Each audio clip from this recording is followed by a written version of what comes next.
Banda de essay também bem também pressuposto 2023 de DOA, que também é uma lei importante para nós, mirando que agora que também nós vai enfocar riba o endireitamento de carretera na Cutim. Nós sabemos que a situação financeira de Aruba não está de su mais melhor de atualmente, pero sin embargo tem um espaço chiquito para o que trata para melhoração e pôr carretera na novo. Pois tem essa aqui também DOA em seu pressuposto de 2023 também vai alocar um fundo para o que está endireitamento de carretera não, e também pôr carretera na novo em certo bairro não que ainda falta uma carretera de asfalto.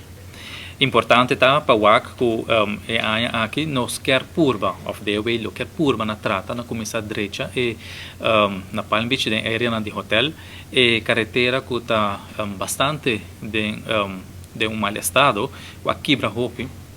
Então agora que não tem aqui the way quer trata de melhorar isso aqui. Tem o pressuposto de 2023 Parlamento de Aruba seguramente lo vai aprovar inversão aqui para sobre a trove mas nossa visa junto com o TPF DOA essa aqui também está na melhoração de qualidade de nos produtos de turismo nos produtos Aruba que está sendo importante em área de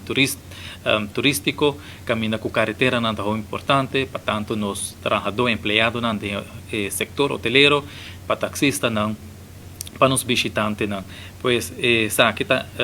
parte hopi essencial e assim em combinação de TPF e DOA e pressuposto aqui também hace área turística um tique mais bonita, pero também para fora da área turística caminha com os habitantes na Tabiba também lo vai ter atenção.